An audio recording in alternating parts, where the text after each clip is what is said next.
नमस्कार, मी पंजाब डक. आज आहे 6 एप्रिल 2026 आणि काय झालं, शेतकऱ्याचे फोन येत आहेत. आम्ही कांदे काढायला सुरुवात करावत का, हळद काढत का? तर राज्यातल्या सर्व शेतकऱ्याला सांगू इच्छितो की आज आहे 6 एप्रिल 2026. आजपासून उन्हाचा पारा वाढत जाणार आहे. म्हणून तुम्ही हळद देखील काढू शकता, कांदा काढू शकता, ज्यांचा कोणाचा गहू असेल गहू काढू शकता, गहू वाळू घालू शकता. कारण की राज्यात सध्या तरी 15 एक दिवस पाऊस येणार नाही, म्हणून हा अंदाज सर्व शेतकऱ्यांनी लक्षात घ्यायचा. मग सांगायचं झालं तर राज्यात पूर्व विदर्भ, पश्चिम विदर्भ, दक्षिण महाराष्ट्र, उत्तर महाराष्ट्र, कोकणपट्टी, खानदेश, मराठवाडा सगळ्याच जिल्ह्यातल्या सर्व शेतकऱ्याला सांगू इच्छितो की आजपासून चांगलं सूर्यदर्शन होणार आहे, कडाक्याचा ऊन पडणार आहे, उन्हाचा पारा वाढत जाणार आहे. काही ठिकाणी 37 अंश, काही ठिकाणी 38, कुठं 39, 40, 41, 42 अंशापर्यंत उन्हाचा पारा वाढत जाणार आहे. म्हणून हा अंदाज महाराष्ट्रातल्या शेतकऱ्यांनी लक्षात घ्यायचा. नंदुरबार जिल्हा, धुळे जिल्हा, नाशिक जिल्हा, जळगाव जिल्हा, अहिल्यानगर त्या भागातल्या सर्व शेतकऱ्याला सांगितलं की तुमचा कांदा वगैरे काही असेल तर तुम्ही काढू शकता. फक्त आजचे दिवस थोडंफार तुमच्या इकडे 6 तारखेला ढगाळ वातावरण राहणार आहे, म्हणून ही अंदाज उत्तर महाराष्ट्रातल्या शेतकऱ्यांना लक्षात घ्यायचा.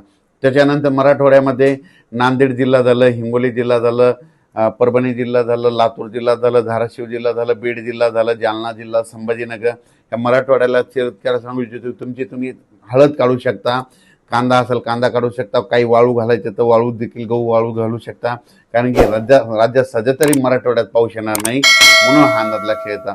मात्र उन्हाचा पारा वाढत जाणार आहे, मात्र गरमी वाढणार आहे, म्हणून हे देखील सर्व शेतकऱ्यांनी लक्षात द्यायचं. त्याच्यानंतर विदर्भाकडे वळूत आपण.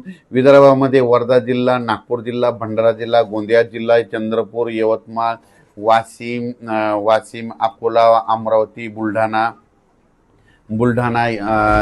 भंडारा ह्या जिल्ह्यातल्या विदर्भातले 6-5-11 जिल्ह्यातल्या शेतकऱ्याला सांगू इच्छितो की तुम्ही आता हळद बी काढू शकता, शिजवू शकता, वाळू घालू शकता. कारण की सध्या तरी 15 एक दिवस पावसाचं वातावरण नाही, म्हणून हा अंदाज तुम्ही सर्व शेतकऱ्यांना लक्षात द्यायचा. आणि आपण आपलं हळदीचं नियोजन करायचं, कांद्याचं करायचं, भुईमुग असेल तर ते देखील काढू शकता.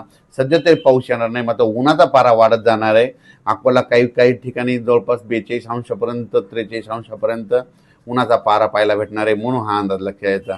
त्याच्यानंतर कोकणपट्टीकडे शेतकऱ्याला सांगू इच्छितो की कोकणपट्टी आणि सातारा, कोल्हापूर, अहिल्यानगर, संगमनेर ह्या पट्ट्यातल्या, नाशिक पट्ट्यातल्या शेतकऱ्याला सांगू इच्छितो की तुम्ही काय करा. सध्या आता काही पावसाचं वातावरण नाही, फक्त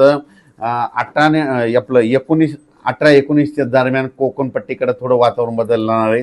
फक्त त्या कोकणपट्टीकडे सातारा, कोल्हापूर आणि कोकणपट्टीकडे थोडं वातावरण चेंज होणार आहे, म्हणून 19-20चा अंदाज त्या कोकणपट्टीतल्या शेतकऱ्यांनी लक्षात घ्यायचा. पण राज्यात मात्र इतरत्र सध्या तरी पावसाचं वातावरण नाही, म्हणून हा अंदाज देखील सर्व शेतकऱ्यांना लक्षात घ्यायचा. ज्यांचं कोणाचा हळद असेल, कांदा असेल, गहू असेल तर तुम्ही काढू शकता. कारण की राज्यात सध्या तरी पाऊस येणार नाही, म्हणून हे देखील लक्षात घ्यायचं. राज्यातल्या परत एकदा शेतकऱ्याला सांगू इच्छितो की आज 6 एप्रिलपासून चांगला उन्हाचा पारा वाढत जाणार आहे, म्हणून लातूर जिल्ह्यातल्या शेतकऱ्यांनी ज्यांचं हळद असेल ते काढू शकता. नांदेडकडे हळद आहे, त्या जिल्ह्यातील शेतकऱ्यांनी हळद काढू शकता. त्याच्यानंतर इकडे यवतमाळ जिल्हा, त्यांनी देखील तेलंगणातल्या, कर्नाटक त्या देखील शेतकऱ्यांनी तंबाखू हळद काढू शकता, झाकू शकता, म्हणून हे देखील लक्षात यायचं. मध्य प्रदेशकडे देखील वातावरण आता कोरडं होणार आहे, म्हणून हे देखील लक्षात यायचं. म्हणजे सांगायचं झालं तर राज्यात सगळीकडेच आता आजपासून थोडं वारं सुटल, म्हणून हे देखील लक्षात यायचं. पण राज्यात मात्र उन्हाचा तीव्र पारा वाढत जाणार आहे, ऊन वाढत जाणार आहे, म्हणून हा अंदाज सर्व शेतकऱ्यांनी लक्षात यायचा. अचानक वातावरण बदल झालं तर परत एक मेसेज दिला जाईल. धन्यवाद.